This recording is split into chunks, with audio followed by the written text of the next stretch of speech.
우리나라에 입국할 때 이수정 선교사님이 번역했던 마가복음을 가지고 이 땅에 들어왔습니다. 우리가 기본적으로 알고 있는 것은 언더우드 아펜젤러 선교사님이나 스크랜턴 선교사님이나 헤론 선교사님이나 전킨 선교사님이나 1885년부터 해방 전까지 약 3천여 명의 선교사님들이 우리나라 땅에 발을 밟았습니다. 그런데 우연히 어느 날 갑자기 인천 제물포에서 선교사님이 들어왔다고 생각하시지만 절대 그렇지 않습니다. 하나님의 손길이 있었습니다. 준비하셨던 선교사님들이 계셨습니다. 기도했던 우리의 신앙의 선조들이 있었습니다. 우리는 그 세미한 디테일한 하나님의 역사의 섭리를 기억해야 합니다. 지금 짧은 시간이지만 제가 교재에 다 써드렸습니다. 요약해서 키포인트만 말씀드리도록 하겠습니다. 다음 영상. 여기가 아닌데. 너무 앞에 아니야? 너무 앞인데요? 아니야, 괜찮아, 좋아. 아, 뭘 사진 찍어서 사진. 어디를 주시는 거예요? 지금 방송실 정신 안 차리는. 네. 사도행전 1장 8절 같이 한번 크게 봉독합니다. 시작! 오직 성령이 너희에게 임하시면 너희가 권능을 받고 예루살렘과 온 유대와 사마리아와 땅끝까지 이르러 내 증인이 되리라. 할렐루야. 자, 다시 한번 크게 시작! 오직 성령이 너희에게 임하시면 너희가 권능을 받고 예루살렘과 온 유대와 사마리아와 땅끝까지 이르러 내 증인이 되리라. 아멘.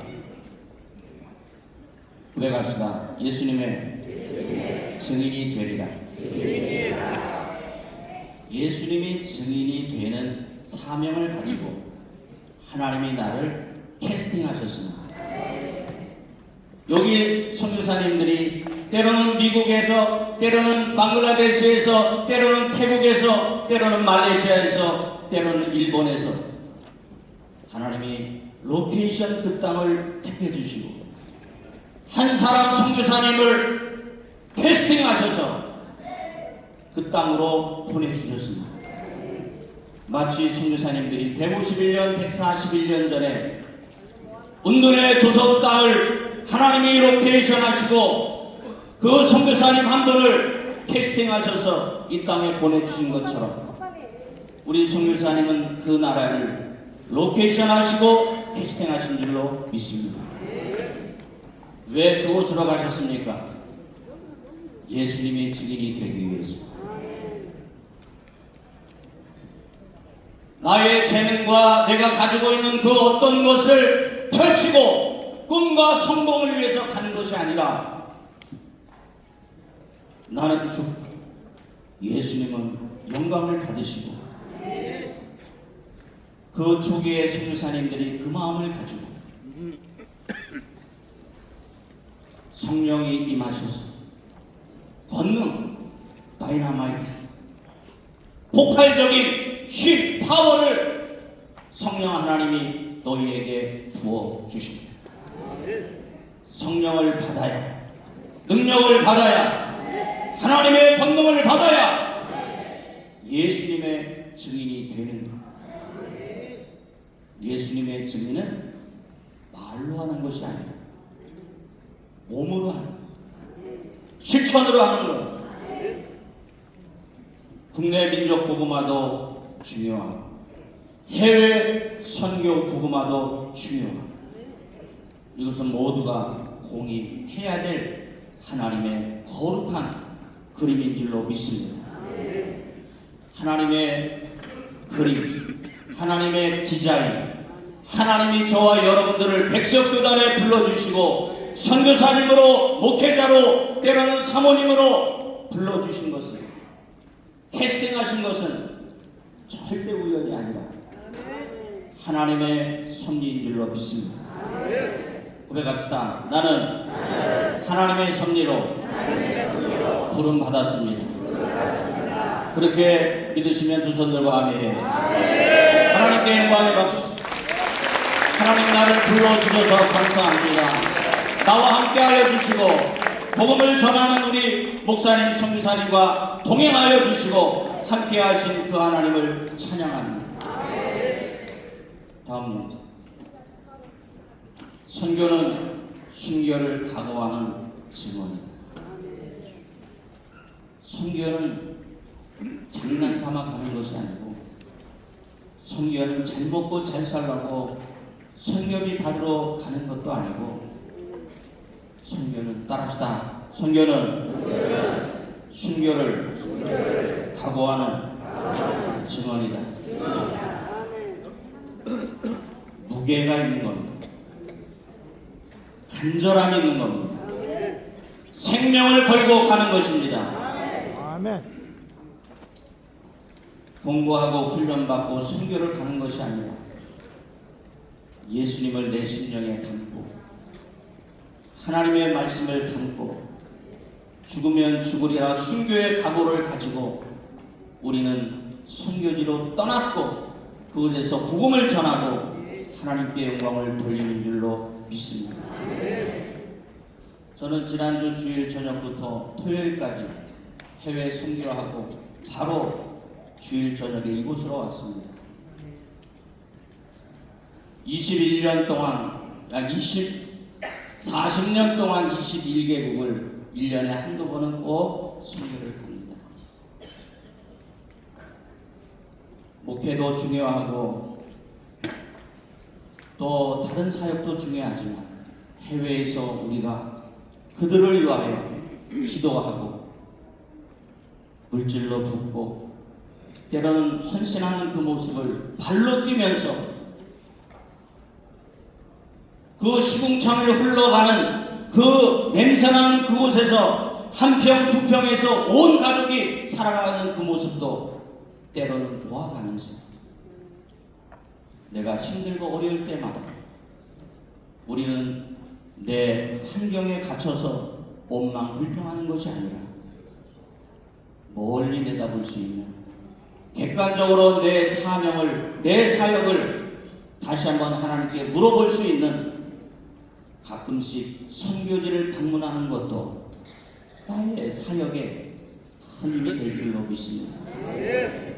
그리고 가끔씩이지만 우리 선교사님들을 우리 총회에서 초청해서 이와 같은 잔치를 하는 것도 우리 선교사님들에게 큰 힘이 될 줄로 믿습니다. 이렇게 백석총회에서 자랑스러운 선교사님들을 초대하고 섬기고 함께 나눌 수 있는 영성대회를 하는 것은 하나님의 특별하신 선물인 줄로 믿습니다. 하나님께 영광의 박수 올립니다. 복음 선포의 위대한 사명을 품고 죽음을 두려워하지 않았던 그리스도의 증인들이 바로 선교사님들입니다. 우리 목회자들이고 우리 부름받은 하나님의 백성인 줄로 믿습니다. 다음, 순교는 헬라어로 마리투스에서 유래가 됐습니다. 신앙을 지키기 위해서 승리하다 목숨을 끊는 의미합니다. 그래도 초기 기독교에서 예수 그리스도와 복음을 증거하는 행위는 박해요 죽음과 동일시되는 의미를 가졌습니다. 예수님이 사셨던 시대도 로마 제국 시대, 헬라 시대도, 거슬러 올라가면 아수르 제국 시대에도, 페르시아에도, 과거의 페르시 제국은 지금의 이란이잖아요. 아수르 제국은 이라크와 투르키예와 그 티그리스강 유프라테스강 주변으로 일어났던 니느웨, 그 엄청난 어려움과 시련 가운데서도 그들은 하나님을 위하여 예루살렘을 향하여 기도했고 복음을 위하여 생명을 던졌던 하나님의 백성들이 있었던 것을 우리는 기억합니다. 이거 왜 바꾸셨죠? 그게 더 좋은 것 같은데. 이거 좀 더 올려주세요. 제가 조금 예민해서 마이크 이게 제대로 안 나오면 저 볼륨 좀 올려주세요. 모니터. AD 1세기 2세기는 3세기 313년까지는 박해의 시대, 고난의 시대, 카타콤의 시대. 할 수만 있으면 예수 생명을 가슴에 품고 땅으로 들어가고 카타콤으로 들어가고 사자밥이 돼도 나는 예수님을 위하여 나의 구주 예수 그리스도를 위하여 순교하리라. 그 마음을 가지고 가셨던 분들이 바로 증인이었죠. 그래서 순교자라는 의미로 순교가 발전되었고 AD 2세기 주격부터는 신앙 때문에 목숨을 잃은 바로 순교자를 지칭하는 의미로 쓰여졌습니다. 다음으로요. 그래서 사도행전에 나오는 증인이 있잖아요. 내 증인이 되리라. 이것은 바로 마르투요. 그리스도의 증인. 그것을 강조하는데 이것을 죽음을 무릅쓴 신앙 고백을 내포하는 겁니다. 그렇다면 우리가 성령을 받고 할렐루야. 고백합시다. 주여 성령을 주옵소서. 불을 주옵소서. 마음의 열정을 주옵소서. 할렐루야. 우리가 조용히 할 수도 있지만 때로는 강력하게 선포하는 것도 성령님이 역사하십니다. 그래서 헬라어에서 순교는 단순한 죽음이 아니라 예수 그리스도를 향한 증언의 결과로 나타난 최고의 신앙 형태. 그래서 우리의 선조들 또 기독교 역사 가운데 순교하셨다 그러면 다들 가슴이 뭉클하죠. 눈물이 찡하죠. 왜 그럴까요? 나도 닮아가야지. 나도 예수님처럼 닮아가야지. 나도 순교자들처럼 나도 예수님의 증인이 되어야지. 그런 깨달음과 그런 역사가 우리 백석교단 선교사님과 우리 목회자에게 반드시 하나님이 부어줄 줄로 믿습니다. 그래서 한 시간 한 시간이 의미 있는 시간이요. 내가 앉아있는 그 50분의 시간이 나를 충전하는 시간이요. 나를 발전하게 하는 하나님의 물결인 줄로 믿습니다. 개울이 아니라 강으로 바다로 하나님의 은혜가 덮을 줄로 믿습니다. 우리 백석교단의 하나님의 은혜와 성령 하나님이 덮어주신 줄로 믿습니다. 우리 총회장님에게 은혜를 부어주셔서 1년 동안 훌륭하게 자랑스럽게 한국교회와 세계 선교사님들을 위하여 이렇게 아름답고 귀한 선물을 주신 것은 저와 우리 모든 하나님의 사역자들, 우리 동역자들을 향한 하나님의 특별하신 은혜인 줄로 믿습니다. 감사합시다. 하나님께 영광을 돌립시다. 우리 모두 힘을 내어서 우리 주님 앞에 순교자의 자세, 예수님의 증인이 되겠다고 하는 그러한 결단을 할 수 있기를 예수님의 이름으로 축원합니다. 다음. 그래서 저는 한국교회에 임하신 하나님의 손길, 한국교회를 향하여 하나님이 담겨주셨던 증인들 세 분을 소개하려고 합니다. 윌리엄 스프랜턴 선교사님입니다.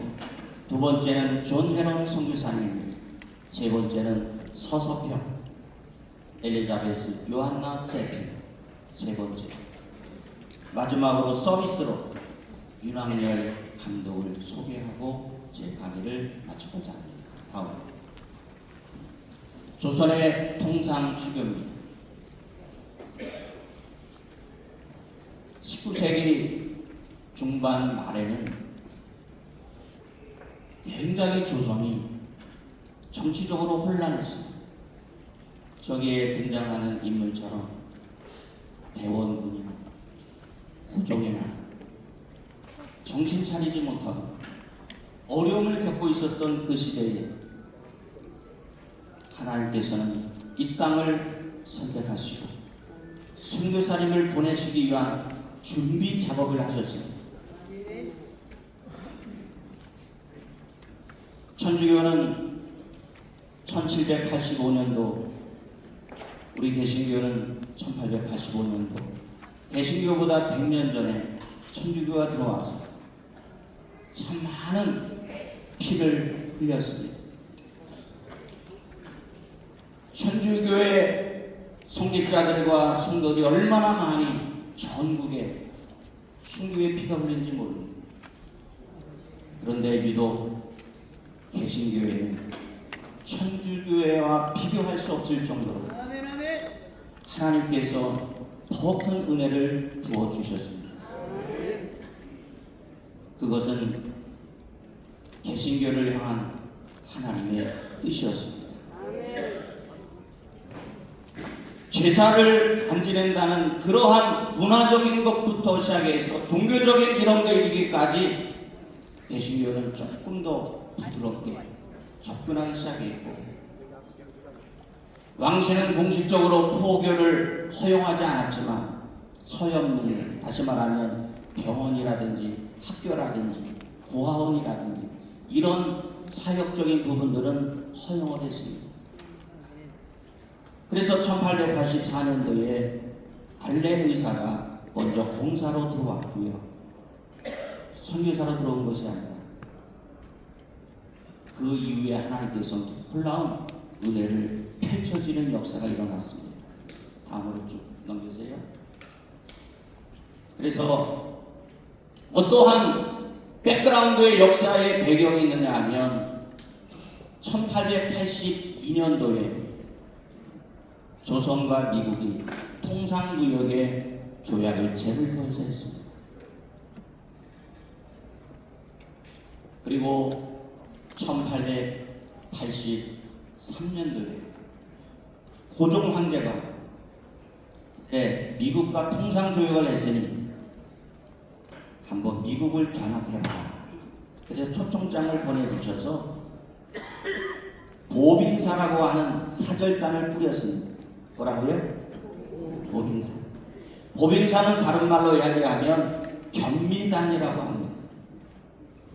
그것이 1883년도 7월 달에 처음으로 미국 샌프란시스코에서 의사단부터 시작해서 대통령과 또 소방서, 또 지하철, 할 것 없이 수많은 사회적인 백그라운드의 그런 부분들을 견학하게 됩니다. 이때는 아직 선교사님이 안 들어왔지요.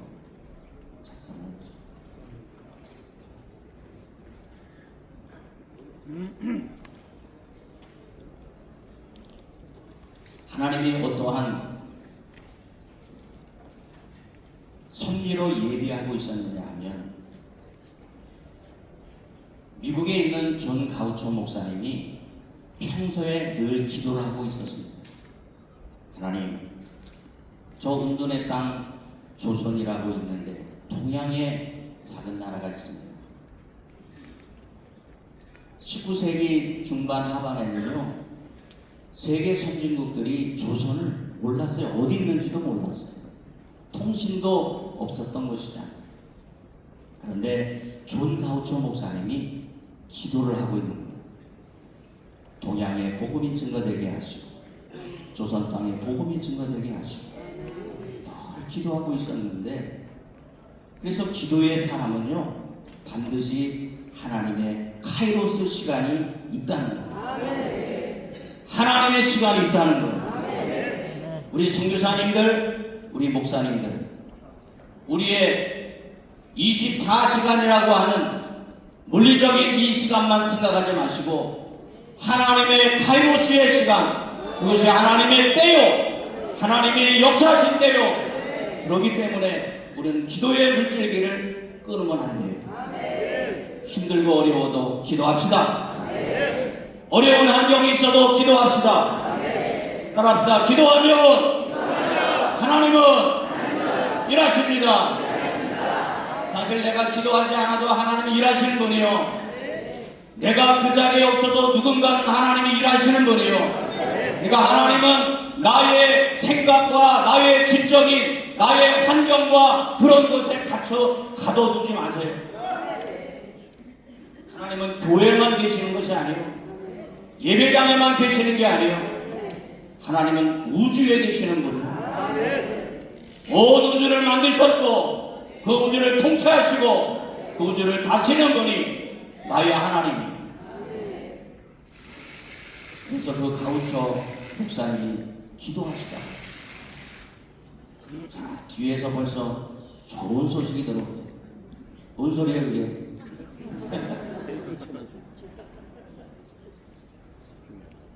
가우처 목사님이 기도한 중에 볼티미오 역이라고 하는 곳에서 누구를 만나냐 하면 경비단을 만나는 거예요. 안 놀라요? 1882년도에 조선과 미국이 통상조약을 했어요. 그리고 다음 해에 1883년 7월달에 고종 황제가 경비단을 꾸려서 보빙사를 꾸려서 미국으로 견학가는 그 볼티모어 역에서 누구를 만나냐? 경비단 보빙사 사절단하고 존 가우초 목사님이 만나게 돼요. 이건 하나님의 놀라운 역사예요. 그 타이밍에 그 역에서 만날 게 뭐예요? 서로 약속한 것도 아니고 내가 그곳에 간다고 뭐 얘기한 것도 아닌데 거기서 만나서 통역관을 대동을 해서 어떻게 여기에 왔어? 왜? 이렇게 양복을 입고 왔겠어요? 저 사진에 보는 것처럼 도포 입고 삭가 쓰고 이렇게 다니니까 너무 신기한 거예요.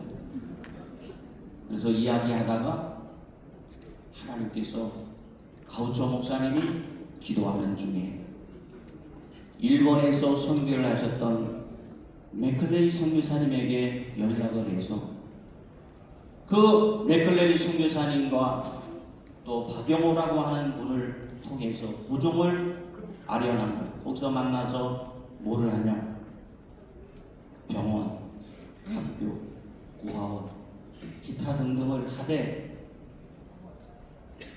그런 부분을 허락을 받고 베클라이 선교사님이 일본에서 미국으로 연락을 하고 거기에서 언더우드 아펠로 선교사님이 거기에서 하나님 앞에 기도하는 중에 일본을 들렸다가 거기에서 이수종 선교사님이 번역한 마가복음 성경을 가지고 제물포 항으로 오게 되는 겁니다. 이것이 절대 우연이 아니라 하나님의 섭리인 줄로 믿습니다. 그래서 우리가 기도하면 하나님이 사람을 붙여주시고 내가 준비되면 하나님의 때가 되면 반드시 주님의 귀한 일들을 감당하는 것을 믿고 우리 모두 힘을 냅시다. 기도의 끈을 놓치지 말고 하나님을 붙잡고 우리 기도합시다. 존 가우처 목사님이 경미단을 만나게 해주신 것처럼 그리고 나서 조선 땅에 복음이 1885년도에 1884년도에 알렌 의사가 들어왔지만 공식적으로 1885년 4월달 부활절 때 들어오지 않았습니다. 그리고 초기 선교사님들의 입국하는 과정들을 보면 미국 북장독의 언더우드 선교사님, 미국의 감리교의 아펜젤러 선교사님, 미국의 감리교 윌리엄 스크랜턴 부부, 메리 스크랜턴, 그리고 존 헤론, 호주 장로교 데이비스 그의 누이, 그 다음에 영국 성경의 미국 남정교회. 자, 넘기세요. 자, 침례교 페닉 선교사님에 의해서 공주에서 강경에서 침례교가 시작됐고요. 미국의 남감리교에서 또 플리모스 캐나다 장로교 성결교회 구세군, 맨 마지막에 1908년도에 구세군. 크리스마스 때 땡땡 하면서 구제하는 그런 교단 있잖아요. 자, 그래서 초기 선교사님들은요, 1885년도에 언더우드 아펜설라 부활절에 입국했고요. 제가 소개하는 앞으로 소개했던 그 스크랜턴 가족들, 그리고 존 헤론이 입국하게 됩니다. 그리고 1889년도에 호주의 장로교 데이비스, 그리고 남매가 입국하고요. 1892년도에 미국 남장로교 호남 선교에 개척하는 그 데이트, 그 다음에 전킨 선교사님은 전라도에서 굉장히 큰 역사를 일으켰던 군산에서, 강주에서, 전주에서 놀라운 역사를 했던 분이에요. 그리고 1908년도에 영국 구세군 호가드 사관이 입국하는 그런 과정까지 하나님의 역사가 있었어요. 한국교회를 향하여 첫 번째 증인이 됐던 한 분을 소개합니다. 약 3천여 명의 2749명이지만 플러스 마이너스에서 약 3,000명의 선교사님이 해방 전까지 우리나라에서 복음을 전하셨어요. 근데 저는 그 중에서 한 분, 첫 번째 증인 윌리엄 스크랜턴을 소개합니다. 윌리엄 스크랜턴은요, 굉장히 똑똑하고 천재요, 인재였어요. 어머님이 그래, 너 선교사를 가라. 너 의과대학에 가서 병원을 차리고 미국에서 안전하게 살 수 있지만 가자. 그런데 안 됩니다. 저는 못 갑니다. 그런데 하나님께서는 스크랜턴에게 장티푸스라고 하는 그런 질병을 줬어요. 거기에서 하나님을 만나게 됩니다. 따라합시다. 질병도 하나님의 은혜다. 따라합시다. 고난도 하나님의 은혜다. 그래서 장티푸스의 고비를 넘긴 스크랜턴은 다시 하나님을 만나게 되고 선교사로 가게 됩니다. 그래서 믿음의 대장정을 위해서 가족을 파송하지요. 그래서 일본에서 돌아와서 갑진정변에 엄청난 시련 속에서 다시 요코하마로 가게 됩니다. 강혜원을 세우죠. 강혜원은 말 그대로 은혜를 베푸는 거예요. 강혜원에서 병원이 재중원으로 또 바뀌죠. 재중원은 많은 백성, 상류층뿐만이 아니라 모든 어려움을 겪고 있는 조선의 백성들을 위해서 의료를 펼치자 해서 강혜원에서 재중원으로 바꾸게 됩니다. 가장 소외된 이들을 위해서 스크랜턴은 시병원이라고 하는, 이분의 이름이 신한돈이잖아요. 한국 이름으로. 정동의 독립병원을 만들게 됩니다. 자, 다음으로요. 이분이 보호여가, 여성을 위해서 특히 씨를 많이 뿌린 분입니다. 핵심적인 것은 우리가 잘 알고 있는 이화여자대학교 이화학당이잖아요. 이화학당. 이화학당을 누가 만든지 아십니까? 스크랜턴의 어머니 메리 스크랜턴. 어머니하고 같이 우리나라에 들어와서 이화학당을 만들었어요. 어머니와 같이 사역을 하는데 아들은 병원을 만들죠. 이 여성병원을 운영하면서 나중에는 발전이 되어서 지금의 이화여자대학교 의과대학이 지금 훌륭하게 우리 대한민국의 국민들을 위해서 의료봉사를 하고 있죠. 여기 그림에 나오지만 시병원이라든지 이런 분들 보구여관은 같이 뭐로 되어 있어요? 기와집으로 되어 있잖아요. 그 당시는 다 기와집이었잖아요.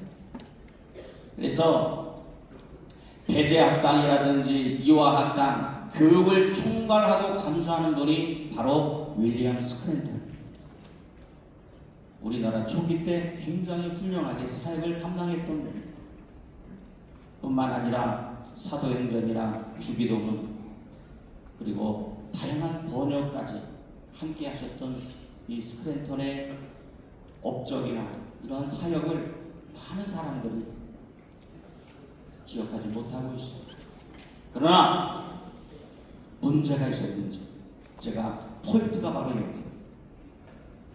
아무리 똑똑하고 아무리 훌륭하고 아무리 일을 사역을 강범위하게 많이 한다 할지라도 해리스 감독, 스크랜턴 충돌이 있는 충돌, 의견 충돌.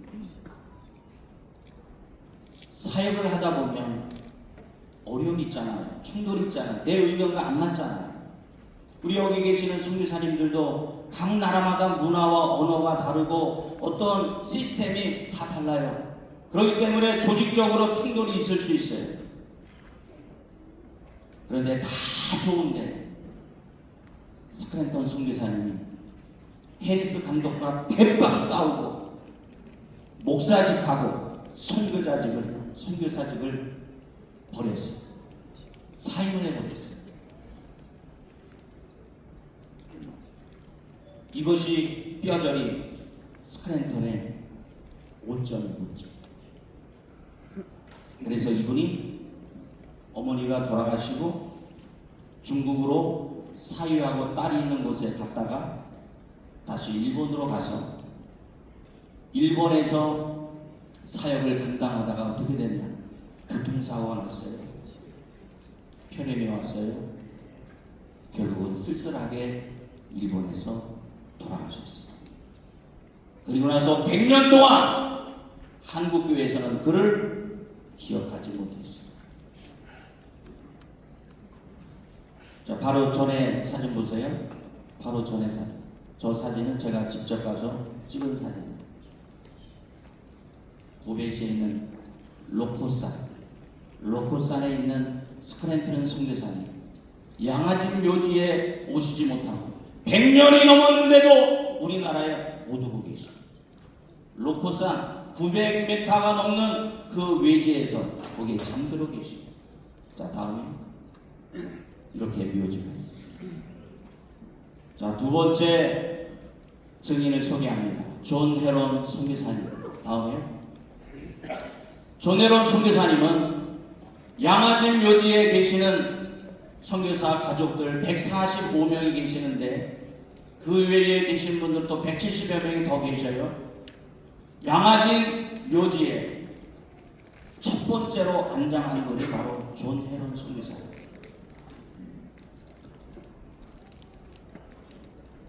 존 헤론 선교사는 영국에서 출생했고요. 미국으로 이민 가서 의사로 성공할 수 있었던 그런 강한 성령 체험을 하신 다음에 하나님께서 이제 준비가 되었으니 이제 땅 끝으로 가라. 그것이 바로 자기의 응답으로 생각하고 조선 땅으로 오게 됐습니다. 그래서 이수정 일본에서 언어를 공부하고 같이 사역을 감당하게 되죠. 다음이요. 이분이 제중원을 2대 원장을 감당하게 됩니다. 지금 그림으로 보이는 저 기가지처럼 보이죠. 이제 고종의 어이가 됩니다. 의사가 돼서 치료하게 되고 고종의 두터운 신임 속에 그리고 왕실의 시의원이 됩니다. 다음에 이분은 번역을 하면서 또 조선 성교회를 창설하고 기독교 문서를 개척하는 그러한 사역을 많이 감당하게 됩니다. 우리 선교사님이 들어오실 때 복음부터 전한 것이 아니라 병원을 세우고 학교를 세우고 고아원을 세우고 번역을 하면서 우리 한국교회를 기초를 잘 닦게 된 거예요. 자, 다음이요. 이제 문제는 뭐냐? 존 헤론 선교사님이 사역을 감당하는데 이질이 당시 얼마나 창대했는지 쉬지도 못하고 계속 환자들을 치료했어요. 그러나 가족들과 함께 남한산성에 휴양을 갔어요. 마음이 뜨거웠어요. 내가 여기서 쉬고 있는 시간이 없다. 환자들을 돌봐야지. 그리고 다시 또 한양으로 오게 됩니다. 그래서 이 존 헤론 선교사님이 마지막까지 본인의 환자들을 치료하면서 이질을 걸리고 나중에는 마지막에 이런 고백을 합니다.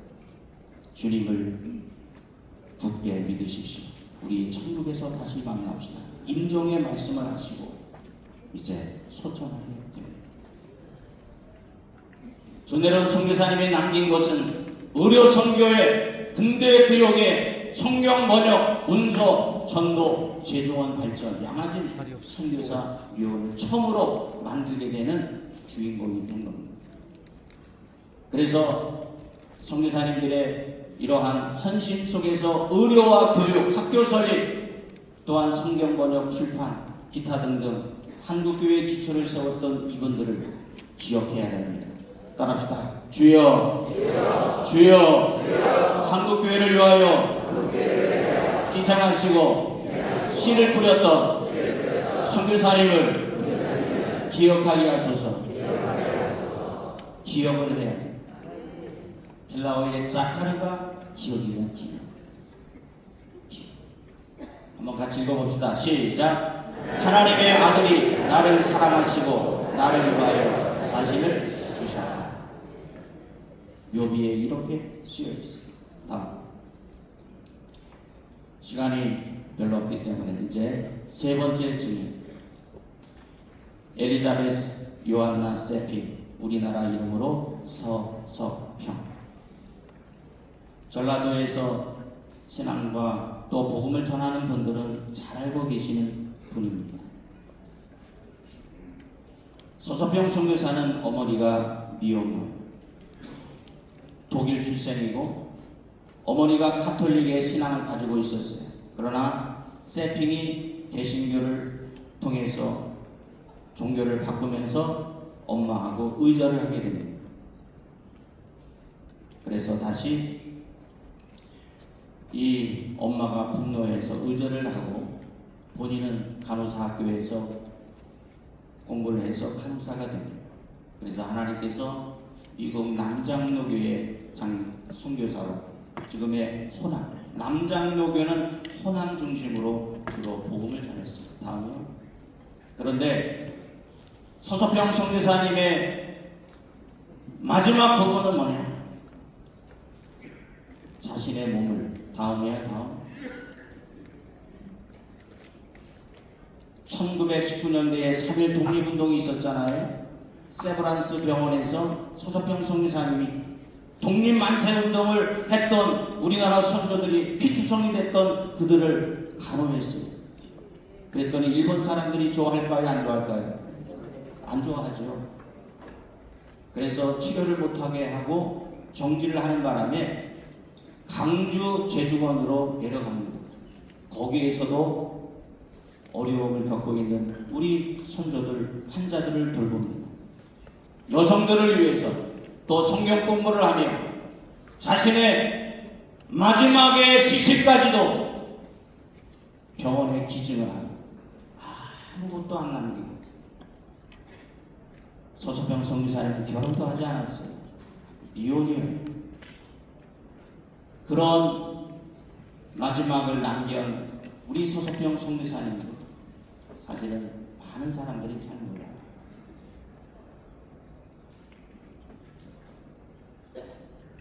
서석평 선교사님이 22년에 의료 선교를 하고 여성과 간호, 사회복지, 빈민구제 여러 가지 복음 전파를 하면서 그래도 한국교회가 기억하는 것은 뭐냐? 그림에 있는 것처럼 다큐멘터리 서석평 천천히 평안하게라고 하는 영화가 개봉이 돼서 한국교회에 많이 알려졌습니다.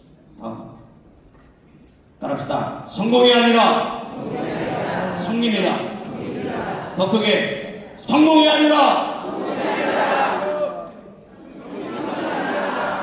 다시 한번. 성공이 아니라. 꼭 기억하십시오. 선교사에서 성공하려고 하지 마세요. 목회에서도 성공하려고 하는 성공의 개념을 우리가 잘 알아야 돼요. 우리는 섬겨야 돼요. 예수님의 이름으로 섬깁시다. 예수님의 이름으로 복음을 전합시다. 한 명이 돼도 두 명이 돼도 세 명이 돼도 그것도 성공이요. 섬김으로 사역을 하면 하나님이 생명의 면류관을 주실 것이요 천국의 면류관을 주실 것이요 절대 기죽지 마세요. 숫자가 적다고 성도가 적다고 따랐다 쫄지 말자. 내가 쫄면 누가 좋아해요? 마귀가 좋아합니다. 우리는 하나님의 영혼을 사랑합시다. 자, 마지막으로 네 번째 증인 윤학열 영화 감독을 소개합니다. 이분은 전 세계에 부흥의 역사가 일어났던 세계 수십 개국을 방문하면서 다큐멘터리를 부흥을 만들었던 작년 말에 대법원에서 제가 이분하고 친분이 있어서 자주 만나는 편인데 이분은요 이 가문이 무속가정. 그래서 윤학열 감독은요 작가이면서 무당과 무속인들을 계속해서 배출하는 거예요. 신학생을 배출해야 되는데 무속인을 배출하는 거예요. 그래서 방송국에 소개해주고 누가 유용하다 하면 계속 소개해주는 거예요. 그랬더니 가족들도 자녀들도 마귀에게 싹 잡혀있는. 나중에는요 윤학열 감독이 자녀들에게 무릎을 꿇고 자녀에게 용서를 구했어요. 아빠가 잘못했다. 아빠가 마귀를 섬기고 귀신을 섬기고 그런 무속인을 배출하는 그런 사람이 되었다. 너희들은 예수를 믿어야 된다. 이분이 강남 금식기도원에 들어가서 금식기도하면서 하나님을 만났어요. 성령을 받았어요. 능력을 받았어요. 그때부터 복음을 전하는 영화를 만들고자 하는 그러한 꿈과 비전을 가지고 많은 영화를 만들고 한국교회를 깨우기 시작했어요. 그래서 윤학열 감독은 우리 가정은 오직 예수만 섬기겠습니다. 어떤 가문이라도 염려하지 마세요. 하나님이 택한 백성들은 반드시 세워주십니다. 회복시켜 주십니다. 그래서 문화선교를 위해서 헌신을 했고요. 이분은 SBS 전에 SBS 골 때리는 그녀들 많이 보셨죠? 그리고 영화 1919 할 때 저도 스폰을 했어요. 그래서 그 자막이 나오면 제 이름도 거기 나와요. 제가 국회의사당에서 시사회 할 때 가서 윤학열 감독하고 해서 영화를 했던 같이. 그리고 영화 부흥 감독으로 유명하죠. 자, 다음 시간이 없습니다. 그래서 영화가 상영되면 영화로 끝나는 것이 아니라 윤학열 감독이 앞으로 단상에 나와가지고 통성으로 기도합니다. 이 땅에 불을 내려 주소서. 한국교회에 불을 내려 주소서. 회개의 역사가 있게 하소서. 통성 기도를 하고 영화 보고 눈물 흘리고 기도하고 뜨거운 가슴을 가지고 교회 가서 사역을 감당할 수 있도록 윤학열 감독이 그러한 일들을 감당합니다. 자, 전에 잠깐 보세요. 자,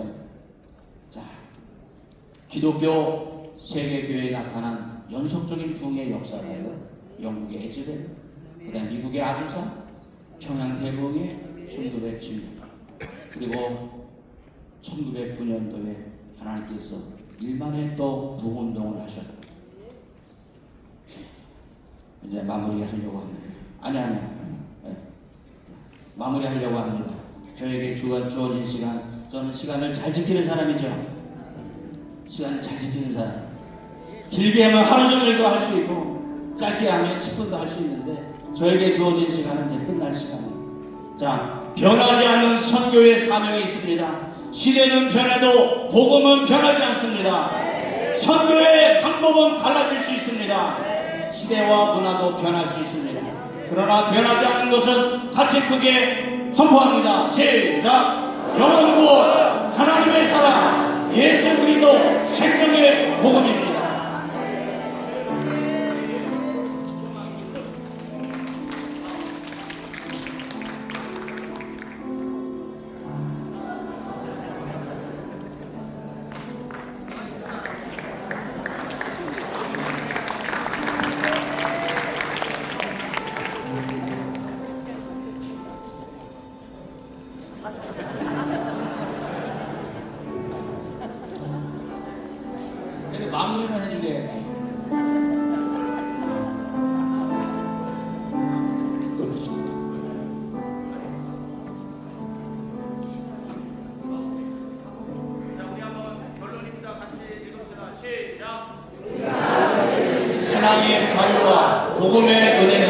수많은 믿음의 성도들과 선교사들의 기도 그리고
할렐루야. 시간마다 아주 은혜로운 시간 되십니까? 이번에는 또 5번째 특강으로 오늘 이 시간도 또 말씀을 또 드리겠습니다. 오늘 말씀은 사도행전 28장 3절에서 31절 말씀입니다. 제가 봉독해 오겠습니다. 바울이 온